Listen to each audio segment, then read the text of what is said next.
Hello everyone, Shri IAS academy में आपका स्वागत है। जैसा कि आप जानते हैं कि श्री आईएएस एकेडमी ने हिस्ट्री ऑप्शनल सीरीज की शुरुआत की थी, जिसमें ऑलरेडी हमारे 8 पार्ट आ चुके थे। अर्थात मॉडर्न इंडिया के हमने 8 पार्ट डिस्कस कर लिए थे। ये हमारा पार्ट 9 है। इसमें हमने जैसा कि आपसे कहा था कि बक्सर के युद्ध से संबद्ध जितने भी प्रश्न यूपीएससी में पूछे गए होंगे, साथ ही वो मौलिक प्रश्न जो इन फ्यूचर कभी पूछे जा सकते हैं, उन सब का हम आपको एक उत्तर फ्रेम देंगे और उन्हें काफ़ी डिटेल से डिस्कस करेंगे, ताकि आपको एक बार फिर से बक्सर युद्ध की समझ प्रश्नों के माध्यम से हो सके। तो उसी दिशा में बढ़ते हुए ये हमारा पार्ट है। तो चलिए शुरू करते हैं। जैसा कि आप देख रहे हैं, ये श्री आईएएस एकेडमी वैकल्पिक विषय इतिहास का पाठ्यक्रम है मॉडर्न इंडिया का। इसमें हमने कई सारे टॉपिक को डिस्कस कर लिया है अपने प्रीवियस पार्ट में। जैसे हमने देखा था कि आखिरकार भारत में यूरोपियंस का आगमन कैसे हुआ, उन्होंने किस तरीके से अपनी यूरोपीय बस्तियों को भारत में इस्टेब्लिश किया, साथ ही किस तरीके से पुर्तगालियों की महत्वाकांक्षा को डचों ने चुनौती प्रदान की और डचों की बढ़ती महत्वाकांक्षा को अंग्रेजों ने पूरी तरीके से समाप्त करने का प्रयास किया। लेकिन समयावधि के कारण कई बार फ्रांसीसी व अंग्रेजों के मध्य संघर्ष हुआ, जिसे भारत में तो कर्नाटक युद्ध के नाम से जाना गया, तो वहीं विश्व स्तर पर उसे सप्तवर्षीय और यूरोप के संघर्ष के रूप में जाना गया। हमने ये भी देखा कि जब अंग्रेज फ्रांसीसियों को पराजित कर चुके थे, हालांकि उसके पहले उन्होंने बंगाल में अपनी सत्ता को इस्टेब्लिश करने की शुरुआत कर दी थी, लेकिन उसी दिशा में बढ़ते हुए न केवल उन्होंने प्लासी युद्ध को जीता, बल्कि प्लासी के बाद बढ़ती महत्वाकांक्षा को रोकने के लिए उन्होंने बक्सर जैसे युद्ध को भी अंजाम दिया।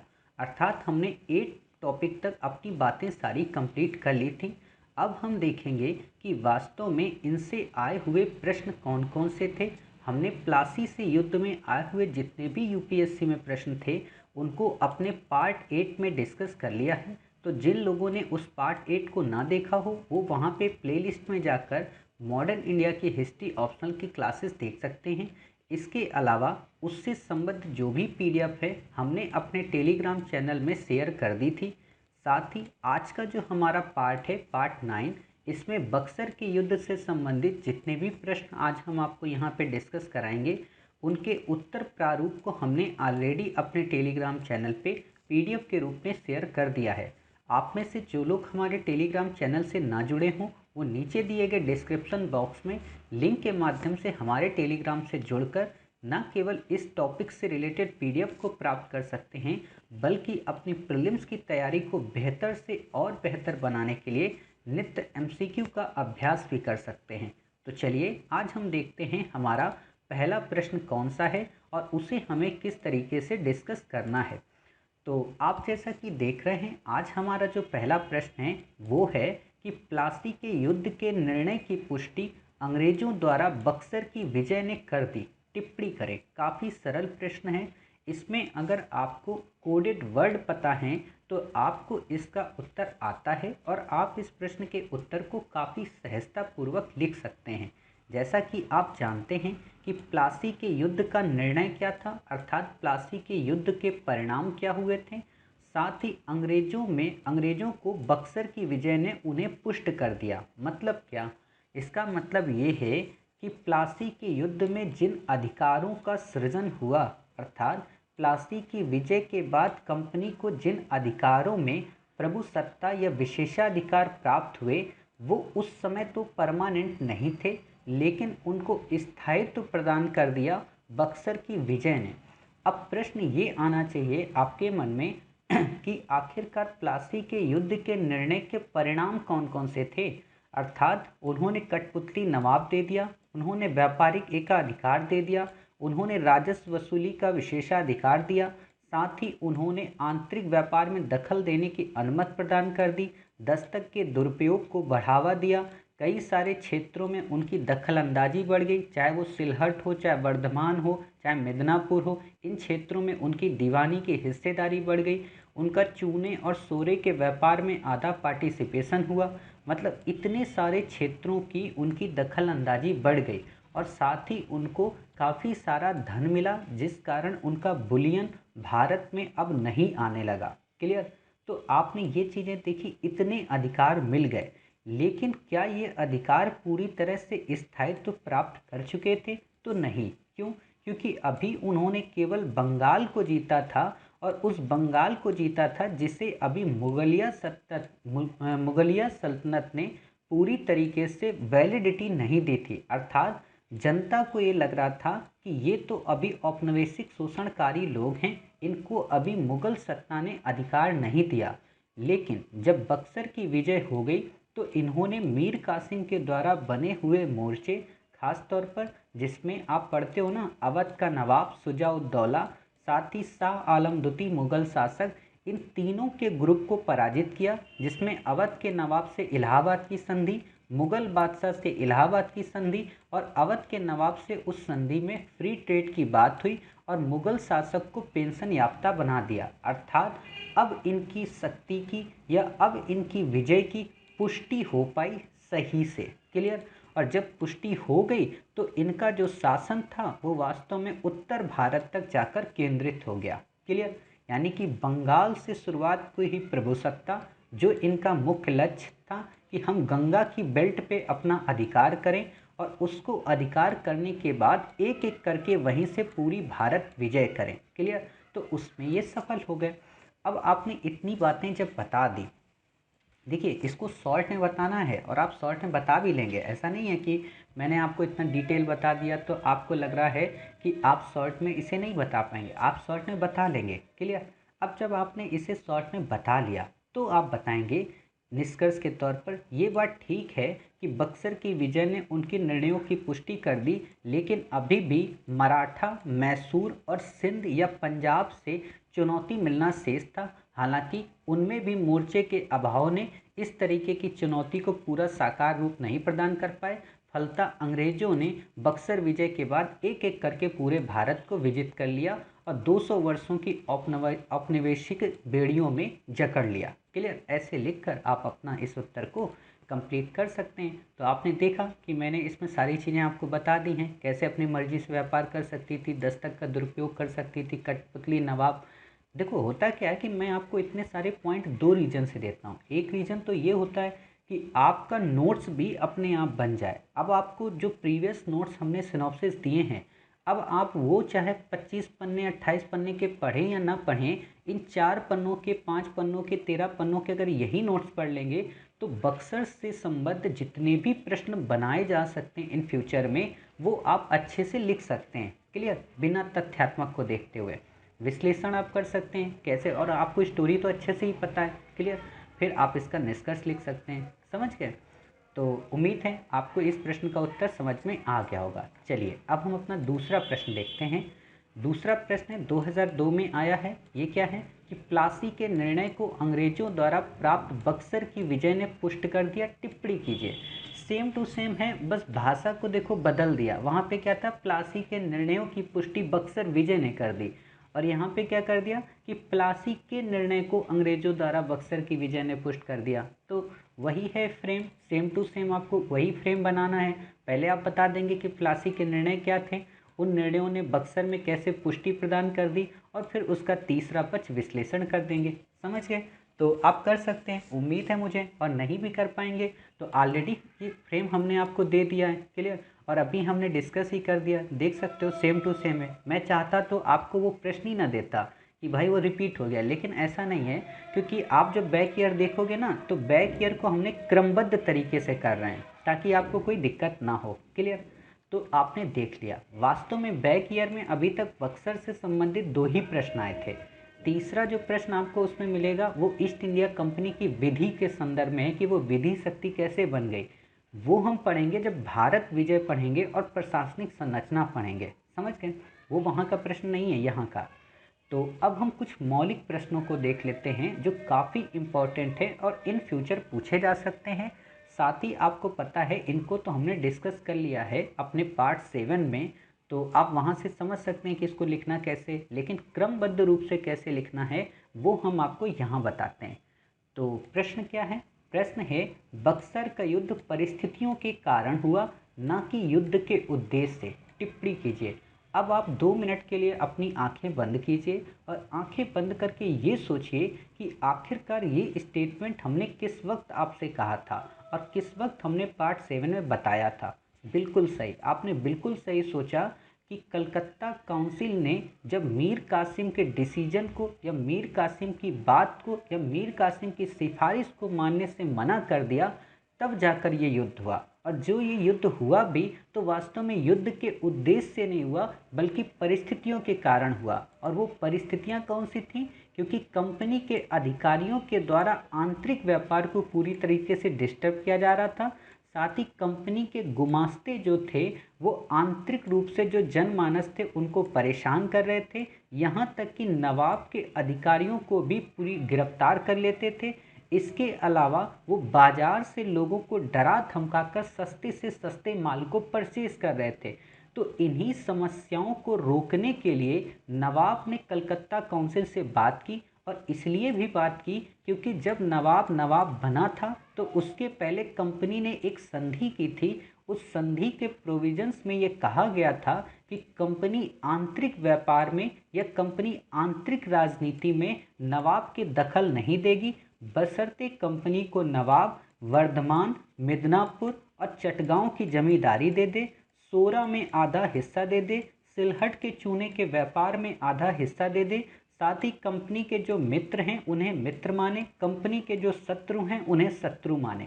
तो नवाब ने इन सारी कंडीशंस को फुलफिल तो किया, और कंडीशन फुलफिल करने के बावजूद भी नवाब ने उनकी इस स्वतंत्रता को बाधित नहीं होने दिया। अर्थात नवाब ने ये नहीं कहा कि हम आपकी ये राजनीतिक जो प्रभुता है, अर्थात सोरा और सिलहट के क्षेत्र में जो आपकी आधी हिस्सेदारी है उसे समाप्त करते हैं, आपकी वर्धमान, मिदनापुर और चटगांव के क्षेत्रों से जमींदारी समाप्त करते हैं, ऐसा नहीं किया।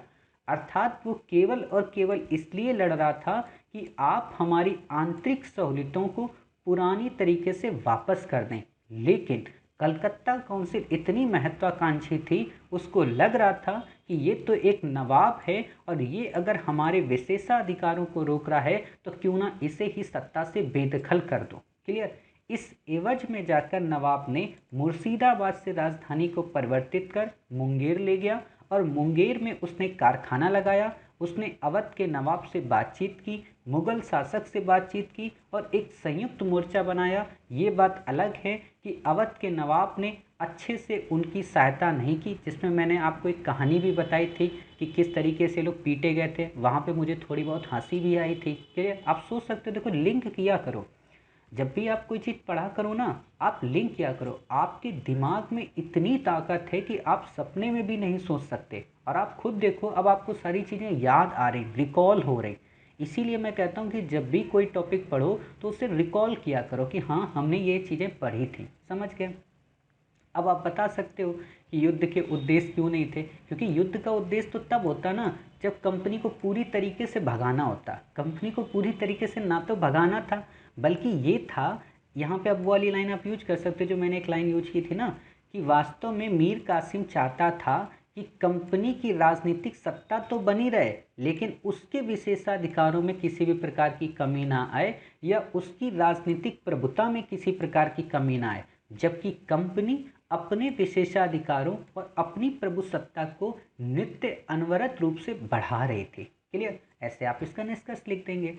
तो उम्मीद है आप इस प्रश्न का उत्तर समझ गए होंगे और साथ ही समझ गए होंगे कि कैसे हमें लिखना है। क्लियर? तो आप देख लीजिए। और बाकी देखिए, आप लोग जब भी हमें प्रश्न लिखकर भेजते हैं ना, तो हम इससे अलग फिर एक नया फ्रेम बताते हैं।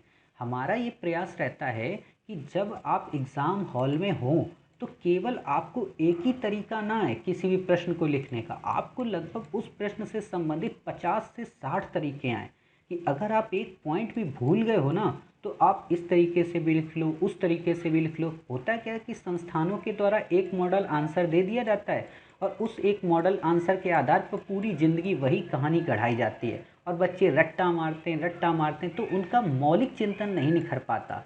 और मैं क्या कोशिश करता हूँ कि आपको इतना मौलिक बना दूँ कि आप अगर ट्रेन में भी जा रहे हों और कोई आपसे पूछ ले कि बक्सर के युद्ध ने बक्सर के युद्ध ने प्लासी के निर्णयों की पुष्टि कर दी, तो आप फटाक से बता दो, पूरी स्टोरी आपके दिमाग में आ जाए। मीर कासिम कौन, मीर जाफ़र कौन, कैसे संधि हुई, कैसे मीर जाफ़र को हटाया, कैसे मीर कासिम आया, कैसे अवध के नवाब से मुक्त व्यापार हुआ, कैसे मुगल जो शासक था वो पेंशन याफ्ता बन गया, और सामने वाले को 5 मिनट में समझा दो।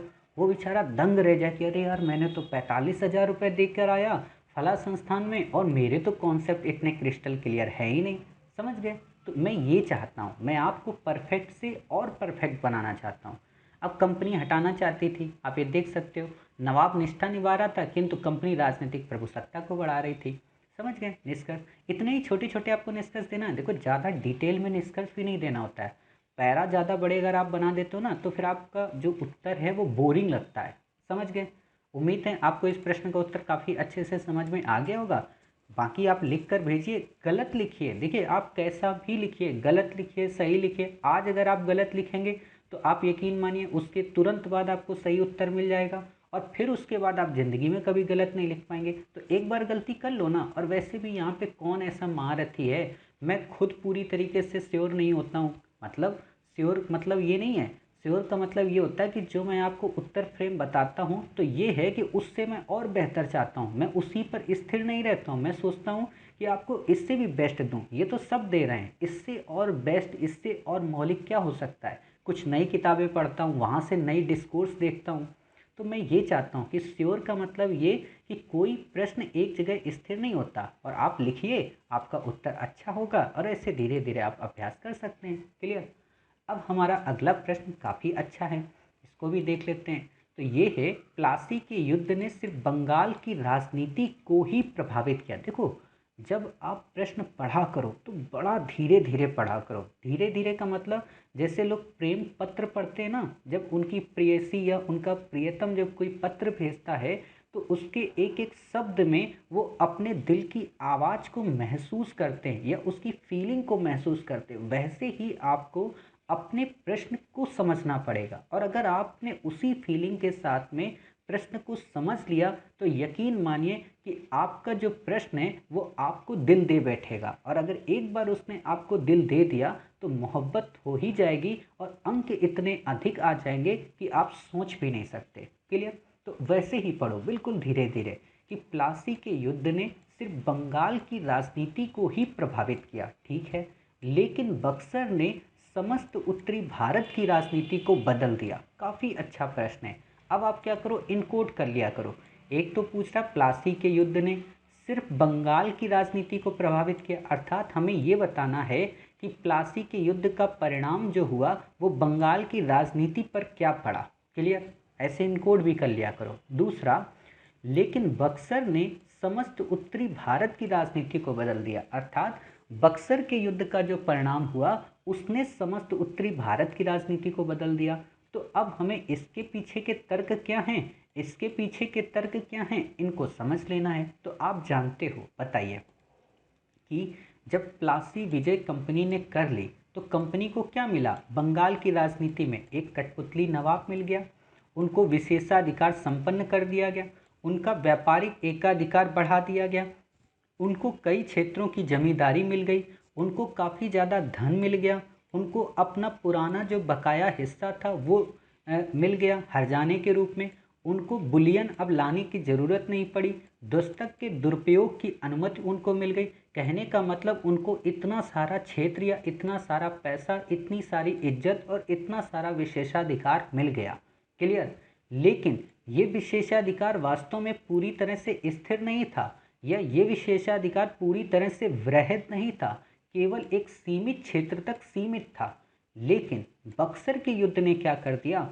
तो बक्सर के युद्ध में बने संयुक्त मोर्चे को जब कंपनी ने पराजित कर दिया तो न केवल अवध में उन्हें मुक्त व्यापार करने की परमिशन मिली बल्कि मुगल बादशाह की वैलिडिटी मिल गई और मुगल बादशाह इनका पेंशन याफ्ता हो गया, अर्थात मुगल बादशाह भी इनके रहमो करम पर पलने लगा। तो इस तरीके से क्या हुआ कि पूरा का पूरा उत्तर भारत, पूरी की पूरी गंगा बेल्ट इनके अधीन आ गई। मैं गंगा बेल्ट क्यों बोलता हूँ? क्योंकि दिल्ली के ऊपर के रीजन से लगाकर बंगाल की खाड़ी तक की गंगा रिवर जहाँ तक बहती है उसी को गंगा मैदान कहते हैं। क्लियर? तो आप ऐसे समझ गए कि कैसे राजनीति को बदल दिया और कैसे इसने फिर धीरे धीरे करके कई सारी पॉलिसीज, अभी हम आगे पढ़ेंगे अपने आगे के पार्ट्स में कि घेरे की नीति, सहायक संधि, अधीनस्थ पृथक्करण की संघ की नीति, इन सब नीतियों ने कैसे एक एक करके भारत विजय के लिए इनको प्रोत्साहित किया और इन्होंने भारत विजय को जीत लिया। हालांकि कई बार इनको चुनौतियां तो मिली,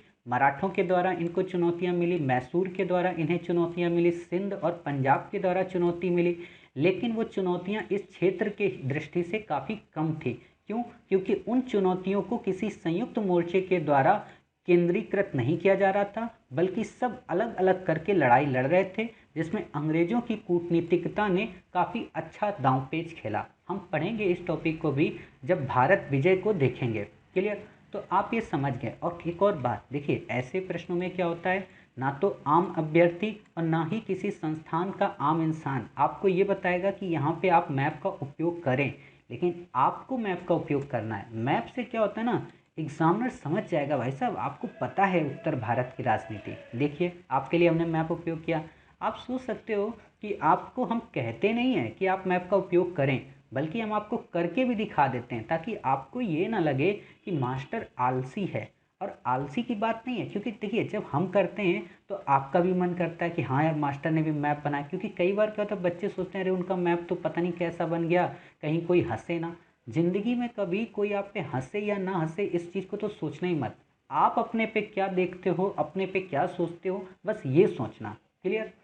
तो आपने देख लिया मैप हमने उपयोग किया है, तो आप देख सकते हो कई बार आप में से कई सारे लोगों का प्रश्न ये भी आता है कि सर जो हम मैप बनाएं तो वो कहाँ पे बनाएं।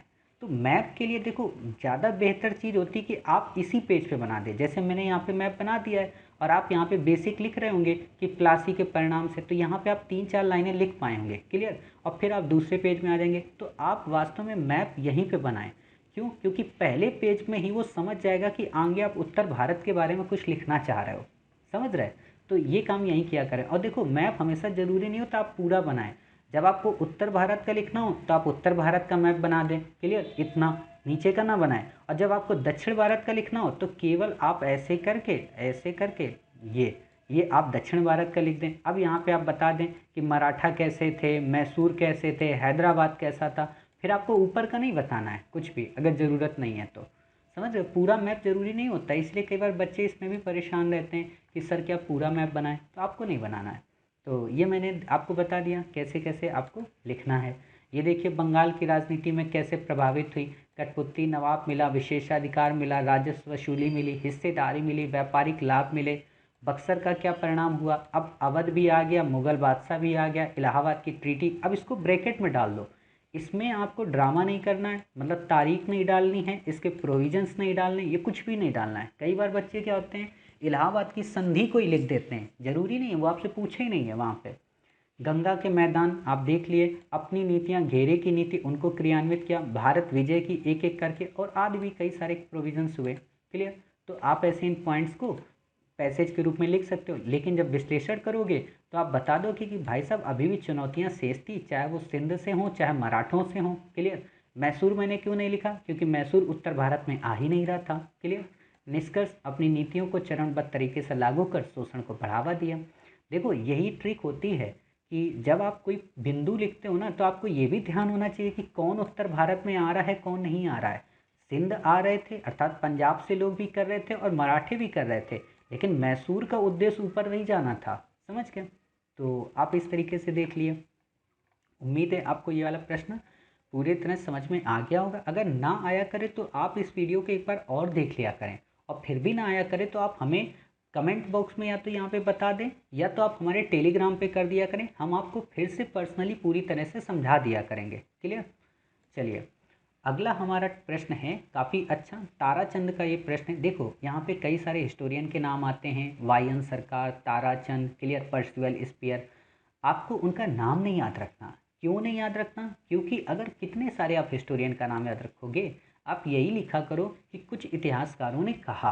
क्लियर? अब आप सीले को याद रखो, स्मिथ को याद रखो, और हो सकता है कि वो स्टेटमेंट सीले ने ना दिया हो, स्मिथ ने दिया हो, तो गलत हो जाएगा। तो ऐसा मत करना। क्लियर? बस आप ये लिख दिया करो कुछ इतिहासकारों ने। चलिए इस प्रश्न को देखते हैं, ये भी एक मौलिक प्रश्न है।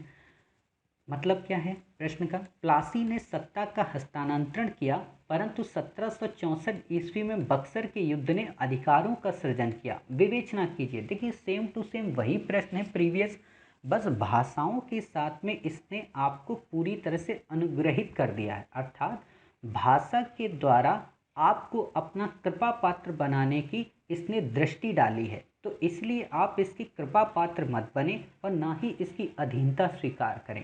आप इससे कह दें कि प्रभु हम आपकी भाषा को समझ चुके हैं। तो देखते हैं कि आखिरकार महोदय ने आपसे कौन सी भाषा का उपयोग किया। महोदय ने आपसे कहा है कि प्लासी ने सत्ता का हस्तांतरण किया। सत्ता का हस्तांतरण का मतलब कि पहले जो नवाब होता था वो इंडिपेंडेंट होता था, मुगल सत्ता के अधीन होता था, लेकिन अब वो नवाब इंडिपेंडेंट ना होकर कठपुतली हो गया और अंग्रेजी कंपनी के अधीन हो गया। तो ये हो गई सत्ता का हस्तांतरण। साथ ही अब वो नवाब विशेषाधिकार संपन्न न रहा, बल्कि कंपनी को विशेषाधिकार मिल गया। चौथी बात कि अब वो नवाब व्यापारिक एकाधिकार पर अपना प्रभुत्व नहीं इस्टेब्लिश किया था, बल्कि कंपनी को व्यापारिक अधिकार मिल गया।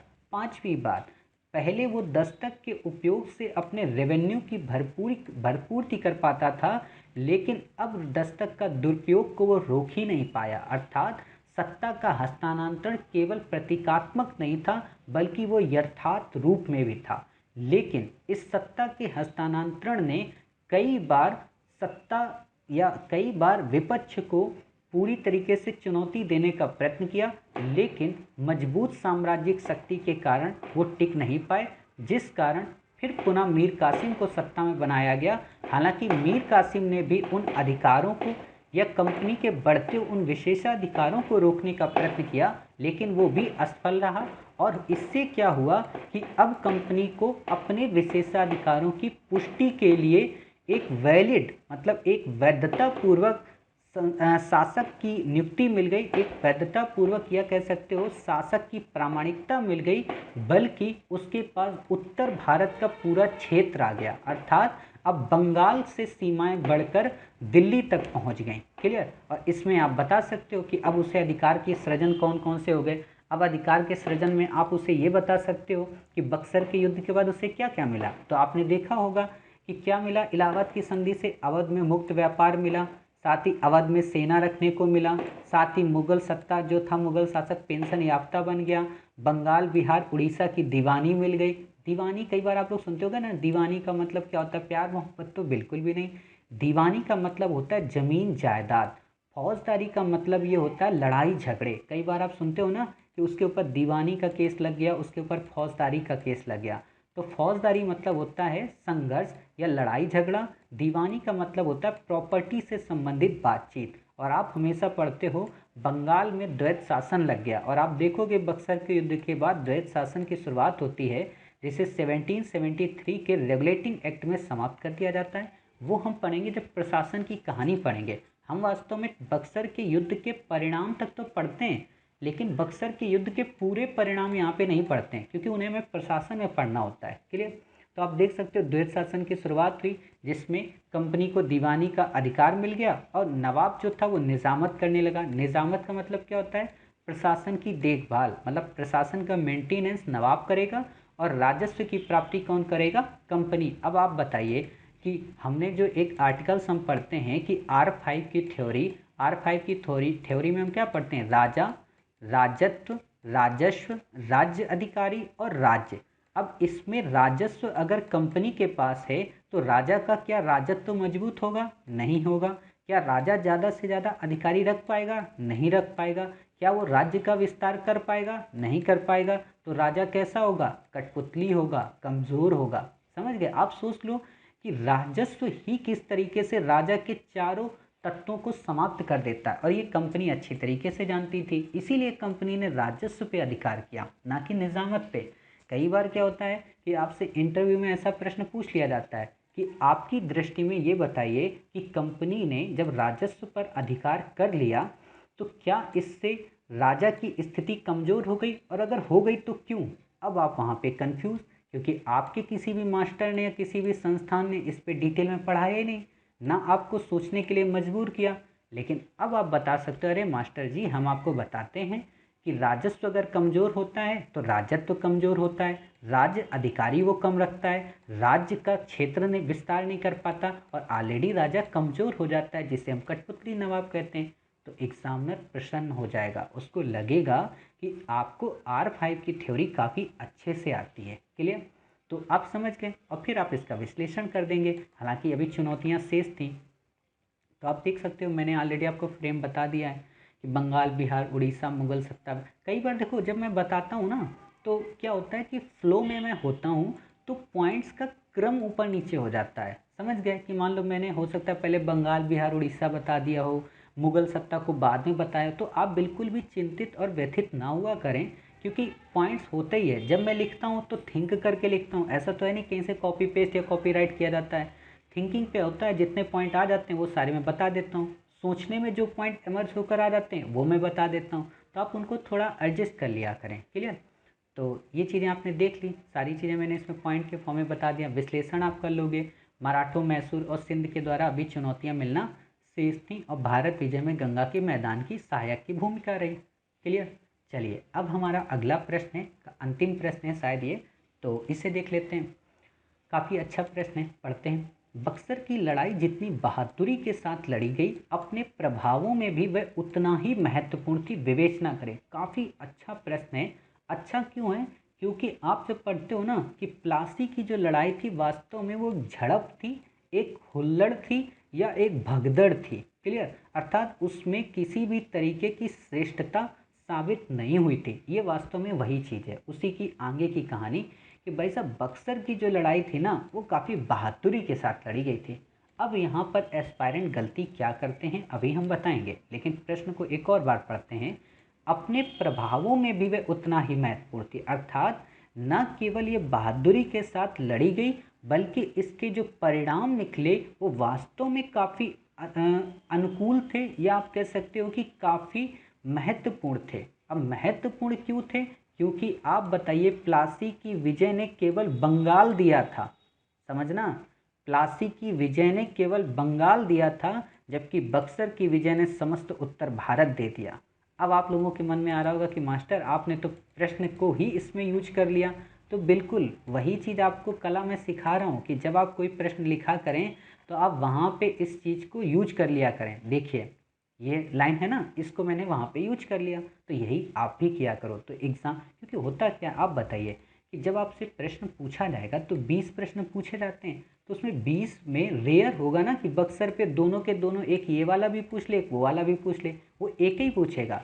आपकी कलात्मकता, आपकी लेखन शैली की उत्कृष्टता, आपकी विवेचन की शैली की उत्कृष्टता और आपकी विश्लेषण की प्रवृत्ति कितनी गहन है वो इस बात से प्रमाणित होगी कि आप अपने प्रीवियस ईयर के प्रश्नों का किस तरीके से सदुपयोग कर पाते हैं उस वर्ष आए हुए प्रश्न के उत्तर लेखन में।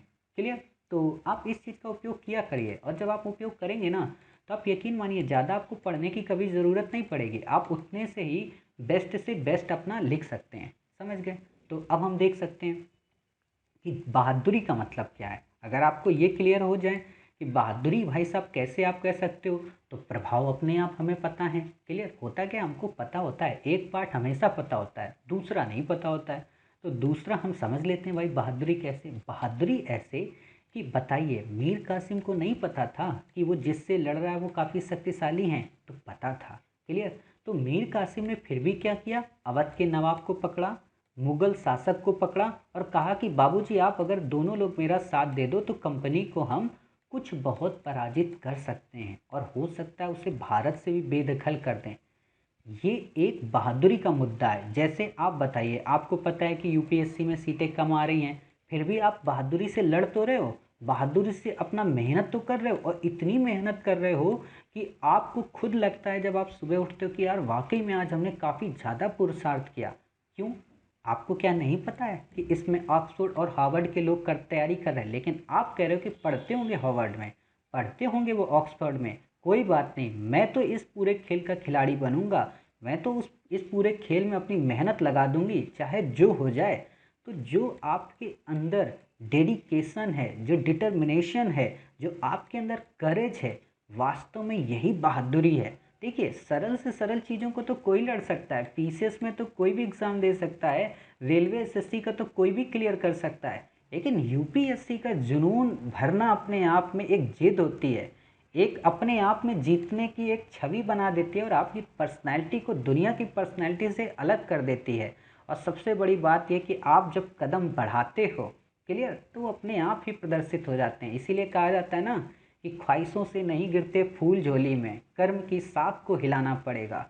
कुछ नहीं होगा किस्मत को कोसने से, अपने हिस्से का दिया स्वयं ही जलाना पड़ेगा। और वही आप कर रहे हो, अपने हिस्से का दिया आप स्वयं जला रहे हो। आप ये नहीं कहते हो कि कोई आकर हमारी मदद कर दे, कोई अल्लाह, कोई परवतदिगार, कोई मालिक, कोई मौला मेरी मदद कर दे। आप खुद मेहनत करते हो सुबह से लेकर शाम तक 12 से 13 घंटे। तो ये एक बहादुरी है। जानबूझकर कि हम हार सकते हैं लेकिन फिर भी आप जीत की उम्मीद से मेहनत करते हो, ये बहादुरी है। वही बहादुरी उस समय मीर कासिम दिखा रहा था, वही बहादुरी उस समय अवध का नवाब दिखा रहा था, वही बहादुरी उस समय मुगल बादशाह दिखा रहा था। और ये केवल बहादुरी एक पक्षी नहीं थी, बल्कि अंग्रेजों की तरफ से भी बहादुरी थी। अंग्रेजों को भी पता था कि वो एक बहुत बड़ी सेना के साथ में लड़ने जा रहे हैं, जो स्थल पे युद्ध होगा। वो देख रहे थे कि उनकी सेना की टुकड़ी उनकी अपेक्षाकृत कम है, लेकिन फिर भी हेक्टर मुनरो ने पूरी जिज्ञासा के साथ, पूरे जुनून के साथ और पूरे जिद के साथ में इसका सामना किया। उसकी कूटनीति ने उसको सफलता दिलाई, और सफलता ऐसी ही नहीं दिलाई बल्कि इतना बड़ा प्रभाव छोड़ दिया कि अब तो केवल बंगाल ही नहीं बल्कि अवध का नवाब भी उसके अधीन आ गया, और मुगल बादशाह तो उसका पेंशन याफ्ता बन गया। अर्थात अब तो गंगा का मैदान उसकी गोद में टहलने लगा। तो आप ये देख सकते हो, समझ गए कि हेक्टर मुनरो की जो बहादुरी और मीर कासिम की जो जिज्ञासा या जो जुनून, इन दोनों ने मिलकर बक्सर के युद्ध के प्रभावों को काफ़ी महत्वपूर्ण बना दिया। समझ गए, ऐसे आप विवेचना करेंगे। तो आपने देख लिया, देख सकते हो आपने, मैंने ऑलरेडी इसने बता दिया संयुक्त मोर्चा कैसे कंपनी का विरोध जानते हुए भी शक्तिशाली हैं, वही मुन्नो की सेना भी छोटी थी। अब यहाँ पे कई बार क्या होता है, या तो अध्यापक बताने वाला या तो एस्पायरेंट पढ़ने वाला, वो केवल और केवल मीर कासिम की ही बहादुरी दिखाएगा, वो कंपनी की बहादुरी नहीं दिखाएगा। तो कंपनी की भी बहादुरी आपको दिखानी है, आपको मीर कासिम की भी बहादुरी दिखानी है। क्लियर, जिससे आपके प्रश्न में किसी भी प्रकार की डायमेंशन छूटे ना। अब हिम्मत ताकत से ऊपर थी निपुणता और राष्ट्रवाद की भावना। अब वही विश्लेषण करोगे कि आखिरकार जीते क्यों, तो जीतने में हिम्मत और ताकत से भी ऊपर थी निपुणता। निपुणता का मतलब सैन्य कुशलता, कितनी अच्छी आपकी सेना संगठित है, आपके अंदर राष्ट्रवाद की भूमिका है भी नहीं। जबकि अवध में अवध की सेना अवध की तरफ से लड़ रही थी, मुगल की सेना मुगलों की तरफ से लड़ रही थी, और बंगाल की सेना बंगाल के लिए लड़ रही थी। कोई भी उस समय उत्तर भारत के लिए संगठित होकर नहीं लड़ रहा था, वो अपने अपने राजा का ध्वजवाहक बने हुए थे, या अपने अपने राजा की, अपने अपने राज्य की पतवार को खे रहे थे। समझ गए, तो आप ये देख सकते हो प्रभाव क्या हुआ। अब जब प्रभाव कई बार एस्पायरेंट लिखता है ना, तो एक ही लाइन में सारे प्रभाव बता देता है। ऐसा नहीं करना, आपको कैटेगराइज करना है कि तत्कालीन प्रभाव क्या पड़ा और दूरगामी क्या प्रभाव पड़ा। और जब आप ये बता रहे होगे तो इसमें पॉइंट मत बताइएगा। कई बार मैंने देखा बच्चों को मेरे ही फ्रेम को देख के वो बता देते हैं कि मास्टर आप ही ने कहा था कि तत्कालीन प्रभाव ये थे, दूरगामी प्रभाव ये थे। ऐसा नहीं, मेरा उद्देश्य इसलिए नहीं लिखना होता। मेरा उद्देश्य होता है कि आप जब बता रहे हो तो पैराग्राफ में ही बताएं कि जिसके परिणामतः कई प्रकार के तत्कालीन प्रभाव पड़े, जैसे बंगाल अवध मुगल अधीन हो गया, वैधता मिल गई शासन को, शासन की बढ़ोतरी हुई उत्तरी मैदान तक, शासक मुगल जो था पेंशन याफ्ता बन गया, अवध का मुक्त व्यापार मिल गया, बिहार उड़ीसा बंगाल की दीवानी मिल गई, उत्तरी सरकार की प्राप्ति हो गई। क्लियर, तो आप ये सारे पॉइंट लिख सकते हो। दूरगामी क्या प्रभाव पड़े, व्यापारिक दृढ़ता अब सुदृढ़ हो गई, पहले के अपेक्षा अब कोई चुनौती नहीं दे सकता था। धन के शोषण को बढ़ावा मिला, जो कि न केवल बंगाल में शक्ति की स्थापना में मददगार हुआ बल्कि अन्य शक्तियों को पराजित करने में सहायक बना। चाहे वो आशा अंतरिप की बात हो, चाहे मिस्र की पूर्वी समस्या की बात हो, या फिर केप ऑफ गुड होप की बात हो, या अफ्रीका की बात हो, या फिर भारत के दक्षिणी राज्यों की बात हो, चाहे मराठा हो, चाहे मैसूर हो, या फिर साउथ ईस्ट एशिया के रीजन की बात हो। इसने न केवल इंडस्ट्रियलाइजेशन को ब्रिटेन में प्रमोट किया बल्कि ब्रिटेन से आने वाले बुलियन को पूरी तरीके से बंद कर दिया। क्लियर, तो आप ये बता सकते हो और निष्कर्ष में आप लिख सकते हो कि भारतीयों पर इसका नकारात्मक प्रभाव पड़ा, तो वहीं कंपनी पर इसका सकारात्मक प्रभाव पड़ा। ऐसा जब आप निष्कर्ष लिखते हो ना कि जो प्रभाव पड़ा वो किस पे पड़ा, कंपनी पे कौन सा प्रभाव पड़ा और भारतीयों पे कौन सा प्रभाव पड़ा, तो आपके उत्तर में विश्लेषण की एक छवि बन जाती है, अर्थात आपका उत्तर मौलिक चिंतन पर आधारित हो जाता है। क्लियर, तो उम्मीद है आपको इस प्रश्न का उत्तर समझ में आया होगा। साथ ही आपको जितने भी हमने प्रश्न कराए उन सभी प्रश्नों का उत्तर आपको काफ़ी अच्छे से समझ में आया होगा। और हालांकि आप में से अगर किसी को अच्छे से ना समझ में आया हो, आप उसे लिखिए, हमारे पर्सनल चैनल पर भेजिए, या तो नीचे कमेंट बॉक्स में बता दीजिए। हम आपको किसी न किसी तरीके से संपर्क करके आपकी इस सभी प्रकार की समस्याओं को दूर करने का प्रयत्न करेंगे, ताकि आप भी श्रेष्ठ से और सर्वश्रेष्ठ बन सकें। आपके अंदर भी ये फीलिंग ना आए कि आपको इस टॉपिक की एक बेहतर समझ नहीं है, या फिर आपके अंदर भी ये फीलिंग ना आए कि फला इंटरनेशनल या नेशनल इंस्टीट्यूट में पढ़ने वाले एस्पायरेंट हमको बीट कर सकते हैं। आपको कोई भी बीट नहीं कर सकता, कभी भी बीट नहीं कर सकता, और इतनी गहनतापूर्वक आपको कोई भी प्रश्न का उत्तर नहीं समझा सकता, ये हम दावे के साथ कहते हैं। क्लियर? तो फिर मिलते हैं अपने पार्ट 10 में कई सारे नए विजयों के साथ। अर्थात हमारी जो सीरीज चल रही थी मॉडर्न इंडिया हिस्ट्री ऑप्शनल की, उसमें हमने कहाँ तक की चीज़ों को कवर कर लिया था, बक्सर विजय तक की घटनाओं को कवर कर लिया था। तो अब हम अपने पार्ट 9 में देखेंगे मैसूर का पूरा घटनाक्रम क्या था, पार्ट 10 में देखेंगे मराठों का क्या घटनाक्रम था, और उसी के संबंध में अगले पार्ट में वो युद्ध कौन कौन से हुए। आप में से कई सारे लोगों को लग रहा होगा कि सर आपने कहा था कि पीसीएस के प्रश्न कराओगे। तो पीसीएस के प्रश्नों को हमने सोचा तो है कि कराएं, लेकिन फिर हमने ये सोचा कि पीसीएस के अगर हम प्रश्नों को आपको कराएंगे तो फिर आप यूपीएससी के उस तारतम्य से पूरी तरह से विलग हो जाएंगे, और पीसीएस तो हमारा ओरिएंटेशन ही नहीं है। अगर आप में से कोई लोग लिखते हो तो आप उसमें पीसीएस लिख कर डाल देना, हम उसको चेक कर देंगे और वहाँ पर हम आपको डिटेल में बता देंगे। नहीं तो ऐसे एस्पायरेंट क्या होंगे ना, कंफ्यूज हो जाएंगे, क्योंकि पीसीएस में वर्ड लिमिट अलग होती है, लेखन की शैली अलग होती है, उसमें भूमिका वगैरह सब कुछ लिखना होता है, लेकिन यूपीएससी में डायरेक्ट और मीनिंगफुल लिखना होता है, तो तारतम्य टूट जाएगा और बच्चे कंफ्यूज हो जाएंगे। इसीलिए हमने पीसीएस के प्रश्नों को इसमें शामिल नहीं किया है। हम अब आपको अपने अगले पार्ट में यानी कि पार्ट 10 में हम आपको ये बताएंगे कि मैसूर को कैसे विजित किया गया, मैसूर की पूरी पृष्ठभूमि क्या थी, किस तरीके से हैदर अली का जन्म हुआ, कैसे टीपू सुल्तान ने संघर्ष किया, कैसे वो 3 के 3 आंग्ल मैसूर युद्ध हुए, और आखिरकार टीपू कैसे पराजित हुआ, और उस पराजय में टीपू का कहाँ तक योगदान था और कॉर्नवालिस का क्या योगदान था। इन सभी घटनाओं को, इन सभी प्रश्नों को काफ़ी गहनता से हम अध्ययन करेंगे। तो तब तक अपना ख्याल रखिए, मिलते हैं अपने अगले पार्ट में। स्वस्थ रहिए।